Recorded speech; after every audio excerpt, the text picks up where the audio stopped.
Per me l'arte contemporanea è un enorme stimolo, soprattutto da un punto di vista intellettuale, perché quando ti ci approcci la prima volta e la guardi, è criptica, è sicuramente una cosa dove devi attivare la tua mente per cercare di comprenderla. È qualcosa che nasce e si sviluppa dentro di me nel momento in cui mi trovo davanti a un'opera d'arte. Non sai mai quello che ti aspetta e è diverso per tutti quanti. Ci vuole una sorta di, sì, primo impatto dato dall'emozione e dall'emotività, ma poi sei tu che devi scoprire un po' quello che c'è dietro e quello che credi che l'opera voglia rappresentare.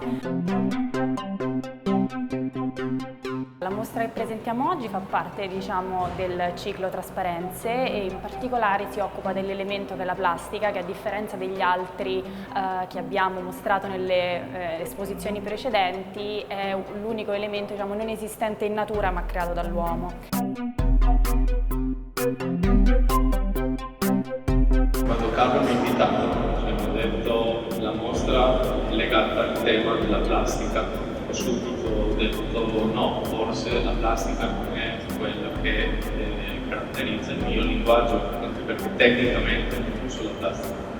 Ma lui mi ha detto pensa alla plastica non dal punto di vista del materiale, ma dal punto di vista concettuale. Quando ho visto le cose da quell'ottica ho detto forse è l'occasione di fare qualcosa per una mostra che si intitola Plastica. Il mio percorso parte da quando ancora non ero nato, perché mio nonno era un artista e quindi sono cresciuto fondamentalmente circondato da opere d'arte valide. Diciamo, la sperimentazione che io faccio mi porta anche a non delinearmi bene all'interno di un percorso, perché in realtà sperimento continuamente. Mi ricollego all'interno di questa mostra con questi lavori proprio per il plexiglass e la resina che utilizzo per le stesure sopra l'asfalto. Su Deposizione Urbana e su Resurrexit ci sono queste sagome di persone comunque viste dall'alto che interagiscono con il fondo d'asfalto, però in trasparenza.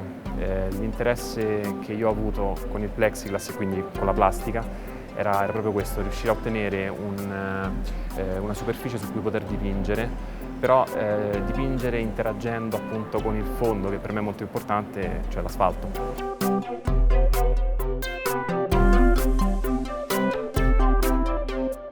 Io studio economia, però senza dubbio voglio lavorare nel campo artistico, ovviamente attraverso le cose che sto studiando adesso all'università. Mettere insieme il lato pratico di un lavoro, però anche il lato creativo, perché penso che in qualsiasi lavoro comunque la creatività sia fondamentale. Spero che questa esperienza mi aiuti in futuro, cioè sono convinta che sarà così.